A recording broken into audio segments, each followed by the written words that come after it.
নমস্কার, নমস্কার, নমস্কার, নমস্কার, নমস্কার, নমস্কার, নমস্কার, নমস্কার, নমস্কার, নমস্কার, নমস্কার। আপনাদের সবাইকে সবাইকে সবাইকে নমস্কার। সবাইকে অজস্র অজস্র শুভকামনা। সবাইকে স্বাগত জানাচ্ছি আজকের এই শরণাগত অনুষ্ঠানে এবং সবাইকে শুভ সকাল। আজকে নানান কারণে বিশেষ দিন জানেন। এক তো আজকে বিশ্ব পরিবেশ দিবস, 5ই জুন বিশ্ব পরিবেশ দিবস। আর বিশ্ব পরিবেশ দিবসের কথাটা বিশেষ করে তো বলতেই হবে, তার কারণ আমাদের পরিবেশ নানান কারণে নানানভাবে যেভাবে দূষিত হয়ে চলেছে, আমাদের যাকে বলে ভৌগোলিক পরিবেশ, আমাদের অন্তরের পরিবেশ, আমাদের পারস্পরিক সম্পর্কের পরিবেশ, এই সমস্তটা যেভাবে নষ্ট হতে হতে চলেছে এবং আরও কত নষ্ট হতে থাকবে জানি না। না, নিশ্চয়ই তার মধ্যে পথে যেতে যেতে হঠাৎ হঠাৎ এক একটা বিদ্যুৎ চমকের মতো এক একটা সুখের অনুভূতি, ভালোবাসার অনুভূতি জেগে ওঠে। সে তো আপনারা চিঠিতে লিখেছেন, সেই চিঠি পড়াও হচ্ছে। কিন্তু বিশেষ করে বিশ্ব পরিবেশ দিবস, তার একটা বড় তাৎপর্য আছে। আমি বলতে পারি যে কোথাও একটু বাড়িতে গাছ লাগালেন, কোথাও একটু মন খুব খারাপ থাকলেও মানুষের সঙ্গে ভালো ব্যবহার করলেন, মানুষকে ভালোবাসলেন, এইটুকুই যদি আমরা করতে পারি কোনোভাবে, তর্ক ঝগড়ার মধ্যে খারাপ কথা বললাম না, এইগুলো যদি করতে পারি, তাহলে অন্তত আমার মতন করে আমি বিশ্ব পরিবেশ দিবসটা পালন করতে পারি, এবং সেটা কেবলমাত্র একদিন নয়, সারা জীবনের জন্য। এমনটা কি হতে পারে না? শরণাগতর পক্ষ থেকে এই আবেদন করছি। এছাড়া আজকে শ্রী শ্রী ফলহারিণী কালিকা পূজা, আজকে সাবিত্রী সত্যবান ও ধর্মরাজ পূজা। সাবিত্রী সত্যবান ধর্মরাজের কাহিনী আপনারা সকলে জানেন, সে আর আমি নতুন করে কি বলে দেব। এবার তাহলে বেনি মাধবশীলের পঞ্জিকা অনুযায়ী আজকের দিনটার কথা বলি। আজকে 22শে জ্যৈষ্ঠ 1431, ইংরেজি 5ই জুন 2024, বুধবার, চতুর্দশী। সূর্যোদয়ের সময় ভোর 4:56, সূর্যাস্তের সময় সন্ধে 6:16। নক্ষত্র কৃত্তিকা। জন্মে বৃষ রাশি, বৈশ্যবর্ণ, মতান্তরে শূদ্রবর্ণ, রাক্ষসগণ। রাত্রি 9:07 গতে নরগণ। আমাদের হোয়াটসঅ্যাপে চিঠি পাঠাবার নাম্বার 9831922927। চিঠির গোড়ায় অতি অবশ্যই SG লিখতে হবে। এবারে বলি আজকের অনুষ্ঠান সম্পর্কে। প্রথমে পুরাণ চিরন্তনে গল্প বলছি আপনাদের। অগস্ত্য যাত্রার গল্প। অগস্ত্য যাত্রার গল্প, অগস্ত্য যাত্রা কথাটা আমাদের খুব চেনা। গল্পটা খুব আবছাভাবে অনেকের জানা থাকার কথা, কিন্তু অনেকে জানেন নাও। বিশেষ করে এখনকার ছেলেমেয়েরা কতটা কি জানে না জানে আমি খুব নিশ্চিত নই। তাদের জন্যই বলছিলাম যে নারদ মুনি এসে ওই বিন্ধ্য পর্বতকে খুব, যাকে বলে, চেতিয়ে দিয়ে গেছেন আর কি, যে হ্যাঁ, তুমি কি পৃথিবীর সবচেয়ে বড়? তো বিন্ধ্য মনে করেছে আমি পৃথিবীর সবচেয়ে বড়। না না, সূর্য যাবার সময় মেরু পর্বতকে প্রদক্ষিণ করে যান, তোমাকে তো প্রদক্ষিণ করে যান না। এইবারে বিন্ধ্য পর্বত সূর্যের পথ আটকে দাঁড়িয়েছে। এই হলো আমাদের আগের দিনে বলা এই গল্পের, ততটুকু বলেছিলাম আমরা। তারপর থেকে শুরু করব, তারপরে চলে যাব স্বামী বিবেকানন্দের রচনা থেকে পাঠ। স্বামীজি বিল্বমঙ্গলের গল্প বলছেন। ভক্তমাল গ্রন্থে বলা বিল্বমঙ্গলের গল্প, জানিয়ে গিরিশচন্দ্র ঘোষ তার বন্ধু, তিনি নাটক লিখেছিলেন। তারপরে চলে যাব কথামৃত, অতঃপর আপনাদের চিঠিপত্র এবং শেষে বাইরে দূরে। আমরা এখন রাজবলহাটের একটি রাধাকৃষ্ণের মন্দির, তার সামনে এসে দাঁড়িয়েছি। তো এবারে তাহলে একটু গান শুনি, গানের পর পুরাণ চিরন্তন, অগস্ত্য যাত্রা। ফিরে এলাম গানের পর। 92.7 বিগ FM এ শরণাগত অনুষ্ঠান শুনছেন। আমি আপনাদের সৌমিত্র বসু। শুরু করছি পুরাণ চিরন্তন। বিন্ধ্য পর্বত তো সূর্যের পথ আটকে দাঁড়িয়েছেন, বলছেন আমি সর্বশ্রেষ্ঠ, আমি সবচেয়ে বড় পাহাড়, সেইটা আপনাকে মানতে হবে, আমাকে প্রদক্ষিণ করে যেতে হবে। তা সূর্য, তা তো তাড়া আছে রে বাবা, তাকে তো একটা গোটা দিন একেবারে সময় মেপে আকাশের এ প্রান্তে উঠে ও প্রান্তে অস্ত যেতে হয়। তো সূর্য বলছেন আচ্ছা আচ্ছা, ঠিক আছে ঠিক আছে, মানছি, তুমি বড়, তুমি শ্রেষ্ঠ, এবার একটু মাথাটা নামাও, আমাকে যেতে দাও। তো বিন্ধ্য পর্বত বলছে ঠিক আছে, নামাবো। তার আগে মেরু পর্বতের মতো আমাকেও একবার প্রদক্ষিণ করে যেতে হবে। তো সূর্য বলছে কিন্তু প্রদক্ষিণ করতে গেলে তো আমার অনেক সময় চলে যাবে, আর ঠিক সময়ে পৌঁছতে না পারলে কালকের সময় সব এলোমেলো হয়ে যাবে যে। তো বিন্দু বলছে সেটাও আমি জানি না, আপনি নিজেই স্বীকার করলেন এই মাত্র আমি দুনিয়ার সেরা পর্বত, আমাকে অন্তত একবার প্রদক্ষিণ না করে আমি আপনাকে যেতে দেব না। তো এই তর্ক চলছে চলছে, এদিকে সময় পেরিয়ে যাচ্ছে। পূব দিকের লোকেরা তো সূর্যের অতিরিক্ত তাপে একবারে ছটফট ছটফট করছে, সূর্যের তেজে পুকুর নদী জলা সব শুকিয়ে গেছে। আর অন্যদিকে পশ্চিমে তখনও পর্যন্ত সকাল হলো না, তখনও পর্যন্ত লোকে ঘুম ভেঙে দেখছে চারপাশটা অন্ধকার। একই রে বাবা, সমস্ত কাজকর্ম তো লাটে উঠলো, এইরকম একটা অবস্থা। তো এই খবরটা গিয়ে পৌঁছলো দেবতাদের কাছেও।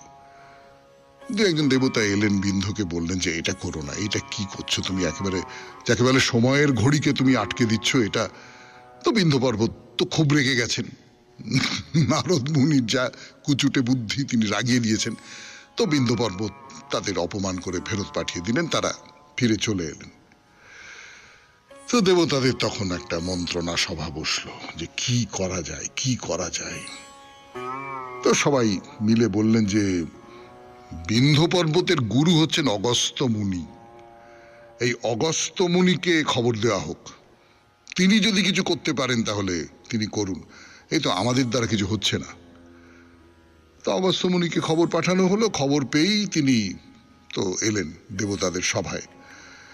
দেবরাজ ইন্দ্র বললেন যে হে মহারিষি, এই দেখুন এইরকম একটা কাণ্ড হয়েছে, বিন্ধু তো আপনার শিষ্য, সেরকম একটা কাণ্ড করেছে, আপনি কিছু একটা বলুন, কিছু একটা করুন, যা হোক করে আপনি এইটা ঠিক করুন, সূর্যের গতিপথ রুদ্ধ হয়ে গেছে। তো মুনি সবটা ঠান্ডা মাথায় শুনে বললেন যে আচ্ছা ঠিক আছে ঠিক আছে, আপনি নিশ্চিন্ত থাকুন দেবরাজ, সবাই নিশ্চিন্ত থাকুন দেবতারা, আমি ব্যাপারটা দেখছি। বিন্ধু তো আমাকে গুরু বলে খুব মানে, আমি আশা করি সে আমার কথা অমান্য করবে না। যাক, দেবতারা নিশ্চিন্ত। দেখুন যদি পারেন তাহলে আপনিই একমাত্র পারবেন। অগস্ত্য তো দেবতাদের কথা দিয়ে এবারে বিন্ধু পর্বতের কাছে যাচ্ছেন, গুরু যাচ্ছেন শিষ্যের কাছে। কি হলো সেখানে বলবার জন্য ফিরে আসছি 92.7 বিগ FM এ শরণাগত অনুষ্ঠানে গানের পর। বলছিলাম আপনাদের অগস্ত্য তিনি তো বিন্ধু পর্বতের কাছে যাবেন, কিন্তু তার আগে তিনি একবার বাড়িতে গেলেন। বাড়িতে গিয়ে তার বাড়িতে যারা ছিলেন তাদের সকলকে বললেন যে নাও নাও, আমাদের এক্ষুনি দক্ষিণে চলে যেতে হবে। দক্ষিণে চলে যেতে হবে কেন? না, সেই কারণ আছে, তোমরা সব গোছগাছ করে নাও, কাশী থেকে বেরিয়ে পড়ো, বেরিয়ে পড়ে আমাদের দক্ষিণ ভারতের দিকে চলে যেতে হবে। তো অগস্ত্যের যিনি স্ত্রী লোপামুদ্রা তিনি খুব অবাক, কি হলো, কাশী বলে কথা, বারাণসী, স্বামীর একেবারে প্রাণের চেয়েও প্রিয়, তার নিজেরও খুব পছন্দের জায়গা। তো তিনি বললেন যে না, এইরকম ভালো জায়গা ছেড়ে কোন অচেনা জায়গায় দক্ষিণ ভারতে নিয়ে গিয়ে ফেলবেন, আর তাছাড়া এখান থেকে যাবই বা কেন? তো অগস্ত্য বললেন সেসব পরে শুনবে, এখন তাড়াতাড়ি তৈরি হয়ে বেরিয়ে পড়ো, হাতে সময় নেই। তো বেরিয়ে পড়া হলো। অগস্ত্যরও খুব খারাপ লাগছিল বারাণসী ছেড়ে যেতে, কিন্তু অনেক বড় একটা ডাক এসেছে তো তার ফলে তাকে তো এই ত্যাগটা স্বীকার করতেই হবে। তা গিয়ে বিন্ধুর কাছে তো অগস্ত্য গিয়ে পৌঁছলেন। তো বিন্ধু তো খুবই শ্রদ্ধা করে অগস্ত্যকে, সে সপরিবারে গুরুকে দেখে একেবারে তটস্থ হয়ে উঠেছে। প্রণাম প্রণাম প্রণাম প্রণাম গুরুদেব, স্বাগত, আপনি এরকম অসময়ে একেবারে সপরিবারে, বলুন আপনার জন্য কি করতে পারি? আপনার জন্য কি করতে পারি এইটি বলে সে নিজের সর্বনাশ করলো, অথবা পৃথিবীকে বাঁচালো, দেবতাদের বাঁচালো। কি করে সেটা আজকে আর বলবো না, আজকে থাক, পরের দিন বলা যাবে। 92.7 বিগ FM এ শরণাগত অনুষ্ঠানে আজকের মতো শেষ হলো পুরাণ চিরন্তন। এরপর গানের পর স্বামী বিবেকানন্দের রচনা থেকে পাঠ বিল্বমঙ্গল।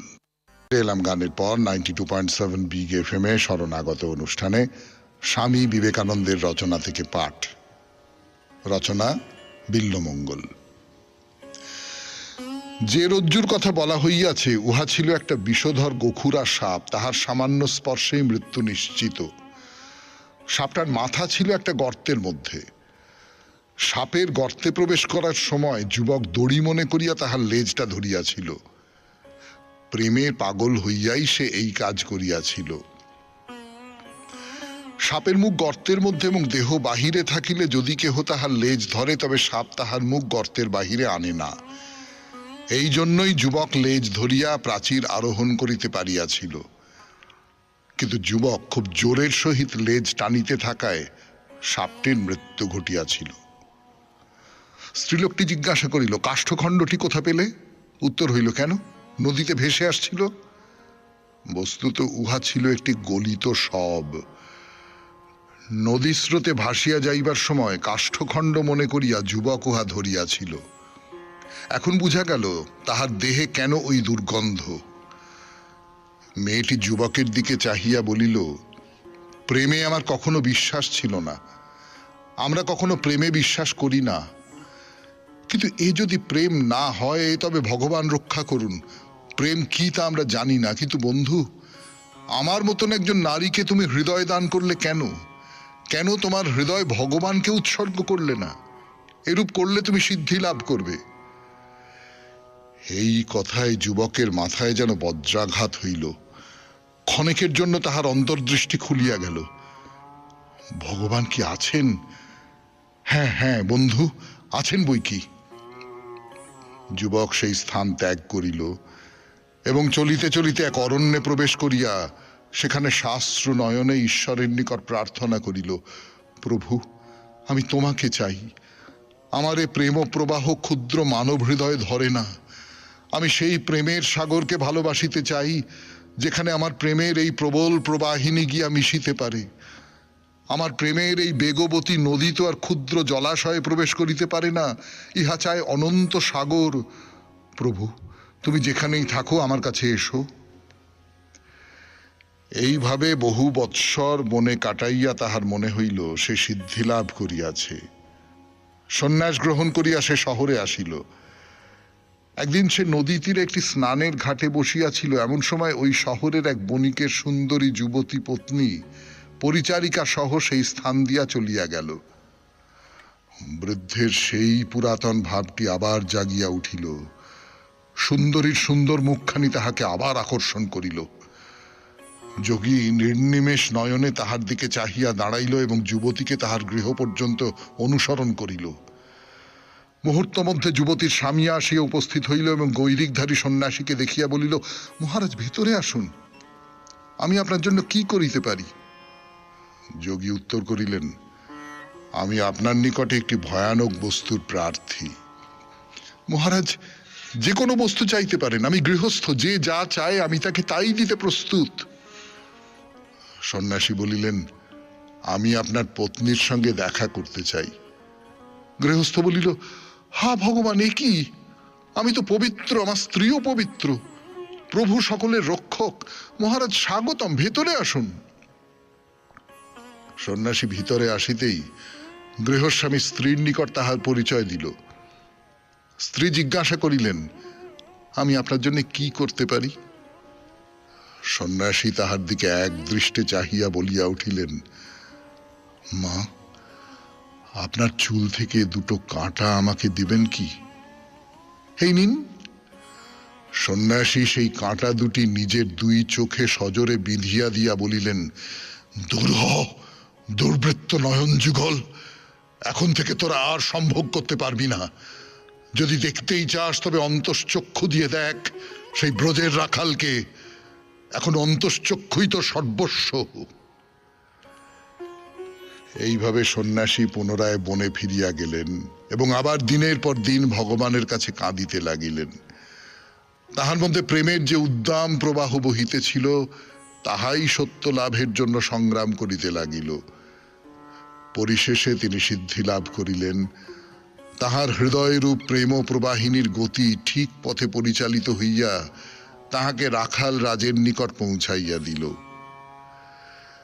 কাহিনীতে এইরূপ বর্ণিত আছে, কৃষ্ণরূপে ভগবান তাহাকে দর্শন দিয়াছিলেন। পরে একবার মাত্র তাহার অনুতাপ আসিয়াছিল যে তিনি চক্ষু হারাইয়া কেবল অন্তর্দৃষ্টি লাভ করিতে পারিয়াছিলেন। তিনি প্রেম বিষয়ক কয়েকটি মনোরম কবিতা লিখিয়াছেন। সকল সংস্কৃত গ্রন্থেই লেখকেরা প্রথমে গুরু বন্দনা করেন, তাই বিল্বমঙ্গল সেই নারীকেই তাহার প্রথম গুরু বলিয়া বন্দনা করিয়াছেন। শুনলেন স্বামী বিবেকানন্দের রচনা থেকে পাঠ 92.7 বিগ এফএম-এ শরণাগত অনুষ্ঠানে। এরপর কথামৃত। ফিরে এলাম 92.7 বিগ এফএম-এ শরণাগত অনুষ্ঠানে। এইবার কথামৃত থেকে পাঠ। ঠাকুর শ্রী রামকৃষ্ণ পরমহংসদেবের কথামৃত, তার মুখের কথা, সেই সমস্তগুলো লিখে রেখেছিলেন মাস্টারমশাই মহেন্দ্র গুপ্ত, এবং সেই কথাগুলো নিয়ে বই ছাপিয়েছিলেন। বই ছাপানোর কথাটা বললাম আপনাদের এই কারণে যে এই বই ছাপানো নিয়ে ঠাকুরের একটা মন্তব্যের কথা বা কি বলবো প্রতিক্রিয়ার কথা আপনাদের বলে আজকের কথামৃত শুরু করছি। এই কথামৃতের মধ্যেই রয়েছে কেশবচন্দ্র সেন, তিনি ঠাকুরের কিছু কথাবার্তা ছাপিয়ে দিয়েছেন, সুলভ সমাচার পত্রিকায় কেশব সেন ছাপিয়ে দিয়েছেন। তো রাম সে কথাটা বলছে যে ওরা আপনার বিষয় ছাপিয়ে দিয়েছিল। তো ঠাকুর বলছেন ছাপিয়ে দেওয়া এ কি, এখন ছাপানো কেন? আমি খাই দাই থাকি আর কিছু জানি না। কেশব সেনকে আমি বললাম কেন ছাপালে? তা বললে তোমার কাছে লোক আসবে বলে। তাহলে প্রচার, আমরা খুব ছোট কথায় খুব সহজ করে যাকে বলি প্রচার, কেশবচন্দ্র সেন এই ঠাকুরের কথা প্রচার করতে চেয়েছেন, 5 জন মানুষের মধ্যে প্রচার করতে চেয়েছেন। এই প্রচারের দুটো দিক আছে। যেমন এই কথামৃত, এই কথামৃতর একটা দিক তো নিশ্চয়ই এইগুলো ঠাকুরের এই সমস্ত কথাগুলো একজন লিপিবদ্ধ করে রেখে গেছেন, তার ফলে আমরা এতদিন পরেও এই কথাগুলো জানতে পাচ্ছি।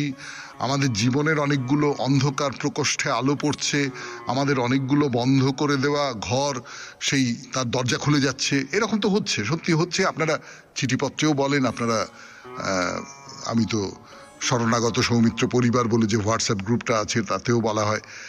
এটা তো একটা দিক আছেই, কিন্তু প্রচার কোথাও কোথাও মানুষের অহংকে জাগিয়ে তোলে। এটা ঠাকুর শ্রী রামকৃষ্ণ পরমহংসদেব সম্পর্কে এই কথাটা বলার কোনো মানে নেই, বা কথামৃত নিয়েও এই কথাটা বলার কোনো মানে নেই। তার কারণ কথামৃত তো ঠাকুরের তার দেহ রক্ষার অনেক পরে সেই সমস্ত আমরা পড়ছি। কিন্তু আমি বলছি যে কোথাও এই প্রচার অহংকে বাড়িয়ে তোলে। এই কথাগুলো বিশেষ করে বলার দরকার হচ্ছে আজকের দিনে, মানে আমার মনে হচ্ছে খুব দরকার। তার কারণ আজকের দিনে প্রচারটা খুব বেড়ে গেছে। লক্ষ্য করে দেখবেন যে এই চারপাশে যা কিছু অজস্র মাধ্যম তৈরি হয়েছে, তো যে মাধ্যমগুলো একদম আপনার হাতে, আপনি যা ইচ্ছে তাতে লিখতে পারেন, যা ইচ্ছে লিখে, যা ইচ্ছে বলে, যা ইচ্ছে দেখিয়ে আপনি সেটা অনেক মানুষের কাছে, লক্ষ লক্ষ মানুষের কাছে পৌঁছে দিতে পারেন। পুরোটা আপনার হাতের মধ্যে। এই ফেসবুক, টুইটার, এইসব কী সব আছে আমি সবটা জানি না খুব ভালো করে। ফেসবুক, টুইটার পর্যন্ত জানি, তার বেশি জানি না। সেগুলো নিয়ে আপনি অনায়াসে নিজের কথা প্রচার করতে পারেন, এবং নিজের কথা প্রচার করে চলেছেন মানুষ। এটা প্রায়, মানে এর ফলে অনেকগুলো সমস্যা তৈরি হচ্ছে। সেটা প্রায় একটা সামাজিক ব্যাধির চেহারা নিয়েছে। তো নিজেকে প্রচার করা, নিজেকে সব সময় রাখা, এই ফেসবুকে আপনি দেখবেন, আপনি হয়তো করেন না, আপনার স্ত্রী হয়তো করেন না, কিন্তু আপনার বাড়ির ছোট ছেলেটি বা মেয়েটি করে, এবং অনেক বয়স্ক মানুষও একটা দুম করে করে দিলেন, তারপরে দেখতে লাগলেন কটা লাইক পড়লো। এইসব নানান রকম সব হতে থাকে আর কি। মানে আপনি যে মুহূর্তে একটা প্রচারের গর্তের মধ্যে পড়ে গেলেন, সেই মুহূর্তে কিন্তু আপনি ওইটার ভেতরেই ঢুকতে থাকবেন, তখন আর বাইরের অন্য ভাবনা চিন্তার মধ্যে যাবেন না। এগুলো আধুনিক কালের কথা। এগুলো কথামৃত বলতে বলতে এইসব কথাগুলো মনে এসে গেল। কিন্তু ওই যে কেশব বলছেন যে তোমার কাছে লোক আসবে বলে, কেশবের একটা সৎ উদ্দেশ্য আছে, লোক আসবে, কিন্তু সেটা শুনতে কোথাও খারাপ লাগে, এবং ঠাকুরের যে ভালো লাগছে না সেটা তো বুঝতেই পারা যাচ্ছে। 92.7 বিগ এফএম-এ শরণাগত অনুষ্ঠানে শুনছেন কথামৃত থেকে পাঠ। ফিরে আসছি গানের পর। জন্য 92.7 বিগ এফএম-এ শরণাগত অনুষ্ঠানে আমি আপনাদের সৌমিত্র বসু। ঠাকুর যেটা বলছেন সেটা বলছেন যে এই যারা খুব প্রচার করেন আর কি, তাদের উদ্দেশ্যে এই কথাটা বলতে পারি আমরা, মানুষের শক্তির দ্বারা লোকশিক্ষা হয় না, ঈশ্বরের শক্তি না হলে অবিদ্যা জয় করা যায় না। দেখবেন, আমি ঈশ্বরের শক্তি, এই এত বড় কথা, এত গভীর কথা, এই কথাগুলো নিয়ে আমি কিছু বলতে চাইছি না, কিন্তু আমি যেটা বলতে চাইছি সেটা দেখবেন যে একজন মানুষ, তিনি একটা অদ্ভুত করে কথা বলেন, মানে এক এক ধরনের মানুষ আছেন না, যেন সম্মোহিত করে ফেলেন। কথা বলেন, সে কথাগুলো শুনতে শুনতে শুনতে শুনতে আপনি কিরম সম্মোহিত হয়ে যাবেন। এইরকম মানুষ আমি প্রচুর দেখেছি। মানে তাকে যে খুব দুর্দান্ত দেখতে, দুর্দান্ত গলার আওয়াজ, দুর্দান্ত সবকিছু, এইরকমটা নয়, একেবারেই নয়। হয়তো হয়তো অনেক সময় হয়, নিশ্চয়ই হয়, বেশিরভাগ ক্ষেত্রেই হয়তো হয়, কিন্তু সম্মোহিত করে ফেলেন। আমার বলতে ইচ্ছে করছে প্রসঙ্গত, জানি না এই আলোচনায় এই কথাটা বলা যাবে কিনা। এরকম অনেকে আছেন না, ধরুন আমার এক্ষুনি মনে পড়লো যার নাম, তিনি হচ্ছেন শচীন দেব বর্মন। শচীন দেব বর্মন বা সতীনাথ মুখোপাধ্যায়, গায়ক। তাদের গলা কি খুব ভালো নয় তো, কিন্তু গানটা যখন শুনবেন আপনি একদম অভিভূত হয়ে যাবেন। একটা অন্য কি ম্যাজিক আছে, একটা অন্য কি জাদু আছে। এই জাদুটা যিনি উপদেশ দেন, যিনি শিক্ষা দেন মানুষকে, এই জাদুটা তার মধ্যে থাকে। এই জাদুটা শ্রীরামকৃষ্ণ পরমহংসদেবেরও ছিল, নিশ্চয়ই ছিল। এই জাদুটা কে দিয়েছেন? আপনার আমার তো নেই। তার কি করে হলো? তার কারণ ঈশ্বর তাকে এটা দিয়েছেন। ঈশ্বরের শক্তি যদি থাকে তাহলে এই অবিদ্যাকে জয় করা যায়। এই যে অবিদ্যা যা কিছু আমাদের চারপাশে ঘিরে রেখেছে, এইটাকে জয় করতে গেলে কোথাও ঈশ্বরের প্রসাদ লাগে, ঈশ্বরের কৃপা লাগে। বলে গল্প বলছেন ঠাকুর। কি গল্প? দুজনে কুস্তি লড়েছিল, হনুমান সিং আর একজন পাঞ্জাবি মুসলমান। মুসলমানটি খুব হৃষ্টপুষ্ট। কুস্তির দিনে আর আগের পরের দিন ধরে মাংস ঘি খুব করে খেলে, তো সবাই ভাবলে এই জিতবে। হনুমান সিং গায়ে ময়লা কাপড়, কদিন ধরে কম কম খেলে আর মহাবীরের নাম জপতে লাগলে। যেদিন কুস্তি হলো সেদিন একেবারে উপবাস। সকলে ভাবলে নিশ্চয়ই হারবে, কিন্তু সেই জিতলো। যে 15 দিন ধরে খেলে সেই হারলো। তাহলে একজন শরীরের যত্ন করেছে, শরীরের যত্ন করে সে শরীরকে পুষ্ট করেছে, এইভাবে তৈরি হয়েছে। আর আরেকজন, সে মনে মনে শুধু তার ভগবানের নাম করেছে, নিজে খুব সংযমের মধ্যে থেকেছে এবং ভগবানের নাম করেছে। ওই যে শ্রীকৃষ্ণ, দুর্যোধন শ্রীকৃষ্ণের মাথার কাছে বসলেন, অর্জুন পায়ের কাছে বসলেন। শ্রীকৃষ্ণ চোখ মেলে প্রথম অর্জুনকে দেখলেন। দুর্যোধন যা চাইলেন শ্রীকৃষ্ণ দিয়ে দিলেন। অর্জুন বললেন, তুমি আমার রথের সারথি হবে। বেশ, তাই হব। তার ফল কি হলো আপনারা সকলে জানেন। অর্থাৎ বিনয়, সমর্পণ, এই একটা খুব গুরুত্বপূর্ণ ব্যাপার। এতেই ঈশ্বরের প্রসাদ লাভ করা যায়। শুনছেন 92.7 বিগ FM এ শরণাগত অনুষ্ঠান। এখন কথামৃত থেকে পাঠ। ফিরে আসছি, একটু গান শুনে নি। ঠাকুর তার সঙ্গী সাথী যারা আছেন, ভক্ত শিষ্য সেবক, তাদের বলছেন যে আমি মূর্খতম। তা আপনি যদি পড়াশোনার দিক থেকে দেখেন তাহলে তো তাই, মূর্খতমই তো বটে। কিন্তু পড়াশোনা কি, পড়াশোনাকে পায়ের নখের কোনায় ফেলে দিয়ে ঠাকুর কত উঁচুতে উঠে গেছেন। কাজে কাজে তো একজন ভক্ত ঠিকই জিজ্ঞেস করছেন যে তাহলে আপনার মুখ থেকে বেদ বেদান্ত তাছাড়াও কত কি বেরোয় কেন? শ্রীরামকৃষ্ণ সহাস্যে বলছেন, কিন্তু ছেলেবেলায় লাহাদের ওখানে কামারপুকুরে সাধুরা যা পড়তো বুঝতে পারতুম, তবে একটু আধটু ফাঁক যায়। কোনো পণ্ডিত এসে যদি সংস্কৃতে কথা কয় তো বুঝতে পারি, কিন্তু নিজে সংস্কৃত কথা কইতে পারি না। সংস্কৃত কথা বুঝতে পারেন কিন্তু বলতে পারেন না। তাকে লাভ করাই জীবনের উদ্দেশ্য। লক্ষ্য বেঁধবার সময় অর্জুন বললেন, আমি আর কিছুই দেখতে পাচ্ছি না, কেবল পাখির চক্ষু দেখতে পাচ্ছি। রাজাদেরও দেখতে পাচ্ছি না, গাছ দেখতে পাচ্ছি না, পাখি পর্যন্ত দেখতে পাচ্ছি না। তাকে লাভ হলেই হলো। সংস্কৃত নাই জানলাম, হ্যাঁ হ্যাঁ ঠিক, সংস্কৃত জানলাম কি হিব্রু জানলাম কি লাতিন জানলাম কি ইংরেজি জানলাম, ওসব জেনে কি হবে?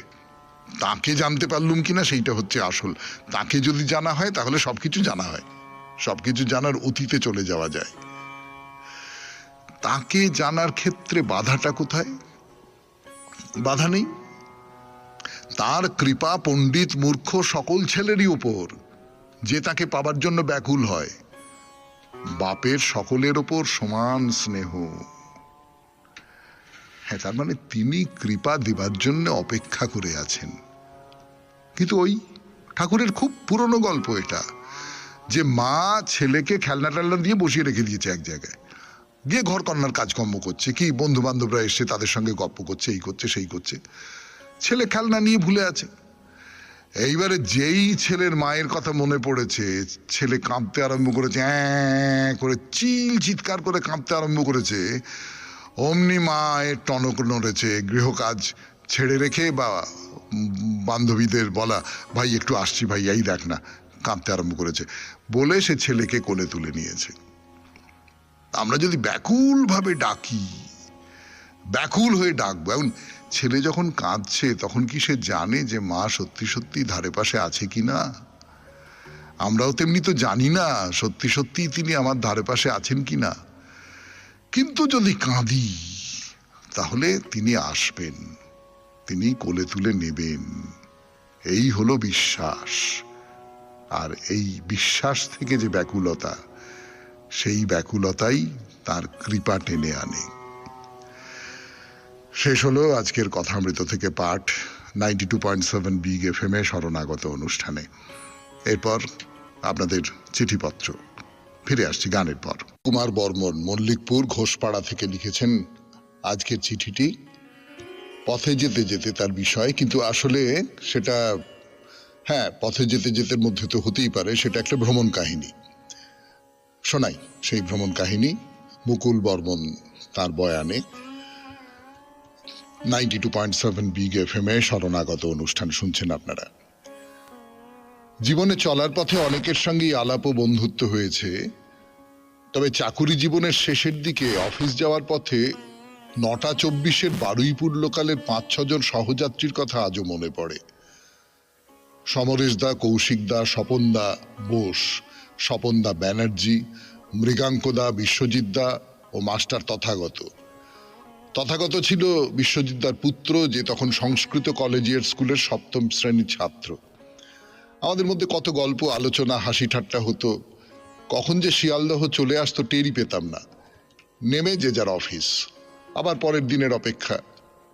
প্রতিদিন একই কামরায় একই জায়গায়। এদের মধ্যে সমরেশ দা ছিল ভ্রমণ পিপাসু। একদিন কথায় কথায় বললাম, সমরেশ দা, অনেক দূরে দূরে বেড়াতে যাচ্ছি, কিন্তু দক্ষিণ 24 পরগনার ছেলে হয়ে সুন্দরবন দেখা হলো না। সেটা ছিল 2017 জানুয়ারি মাস। 2 মাস পরেই আমার রিটায়ারমেন্ট। সমরেশ দা বলল, যাবেন? 3টে সিট আছে। আমি বললাম, 3টে সিটই তো লাগবে। সময়টা ছিল 26 জানুয়ারি থেকে 28 জানুয়ারি। মোট 30 জন যাত্রী নিয়ে বোটে ভ্রমণ। মেনু লিস্ট ছিল খুব আকর্ষণীয়, বাজেটও খুব কম। ব্যবস্থা হয়ে গেল। দারুণ উৎসাহ। নির্দিষ্ট দিনে ভোরবেলায় বারুইপুর বাস স্ট্যান্ডে সমরেশ দা আমাদের জন্য অপেক্ষা করছিল। মিনি বাসে গেলাম প্রথমে সোনাখালি, সেখান থেকে বোটে উঠলাম। ব্যাস, 3 দিনের জন্য নিশ্চিন্ত। বোটে করে ঘোরা, বোটেই প্রাতরাশ, লাঞ্চ, বিকেলে কফি পাকোড়া, আবার রাত্রে জমিয়ে খাসির মাংস আর ভাত। মাঝে মাঝে বোট থেকে নেমে সন্দেশখালি, সজনেখালি, পাখিরালয়, ঝড়খালি বেড়ানো। কি আনন্দ যে পেয়েছিলাম বলাই বাহুল্য। পাখিরালয়ে একটা হোটেলে পরিবার নিয়ে রাত্রি যাপন। দোতলার বারান্দা থেকে দেখলাম ট্রাইবাল ডান্স।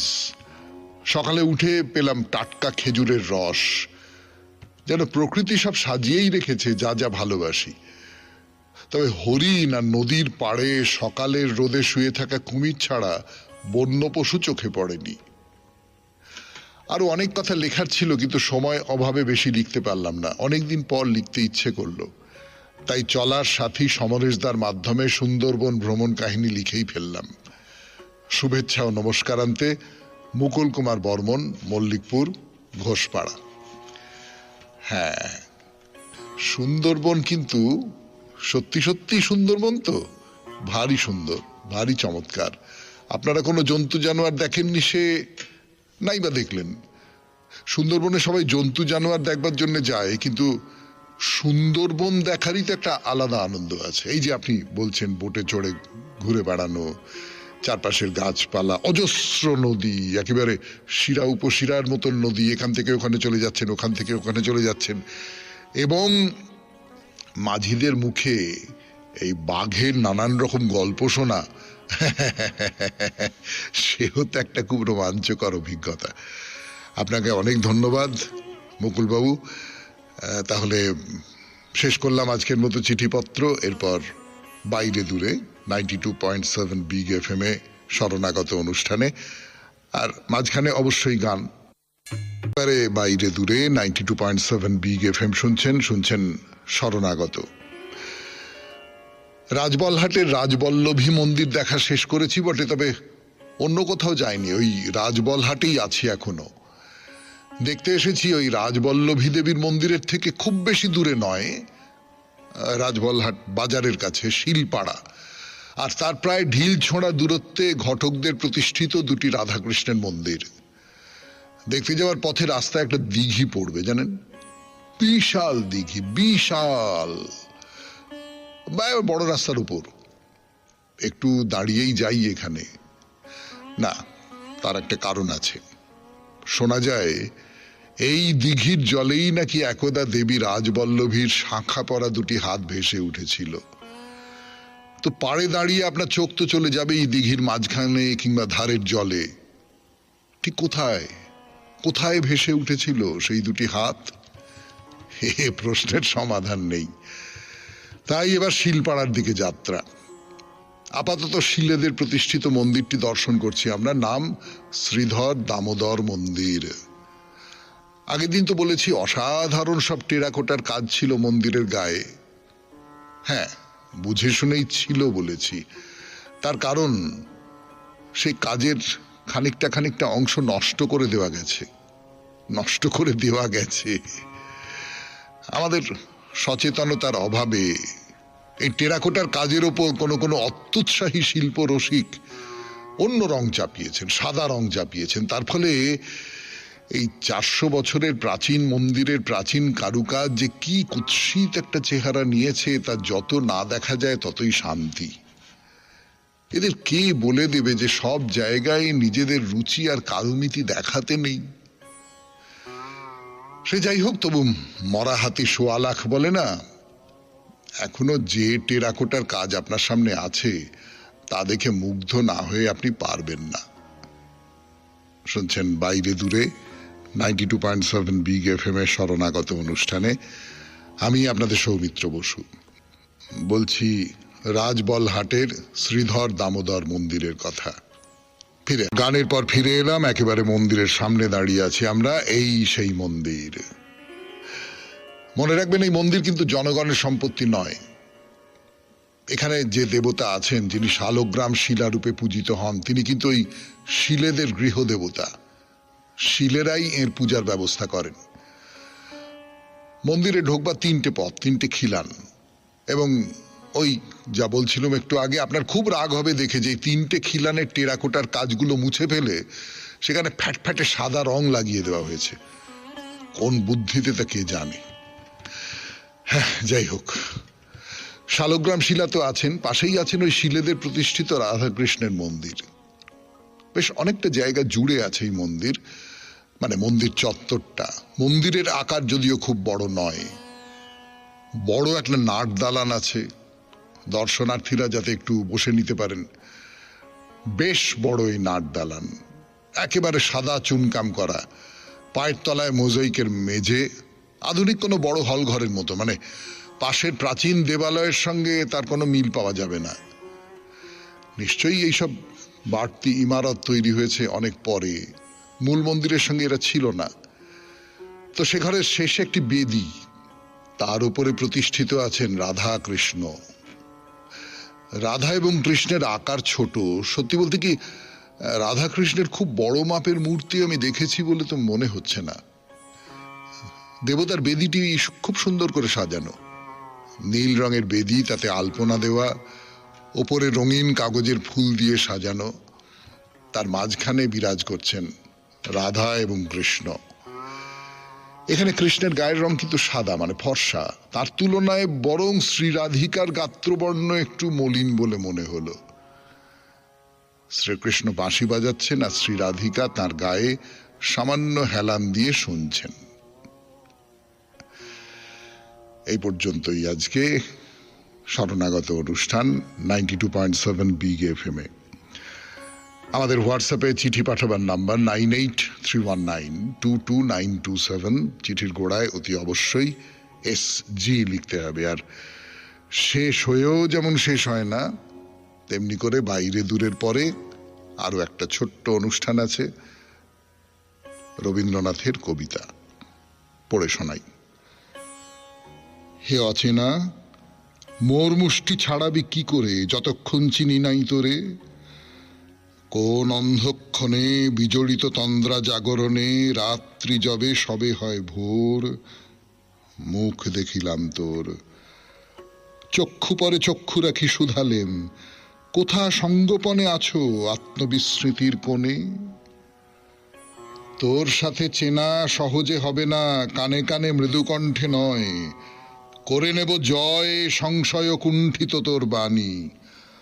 দৃপ্ত বলে লবটানি, শঙ্কা হতে লজ্জা হতে দ্বিধা দ্বন্দ্ব হতে নির্দয় আলোতে। জাগিয়া উঠিবি অশ্রুধারে, মুহূর্তে চিনিবি আপনারে। ছিন্ন হবে ডোর, তোমার মুক্তিতে তবে মুক্তি হবে মোর। হে অচেনা, দিন যায় সন্ধ্যা হয়, সময় রবে না।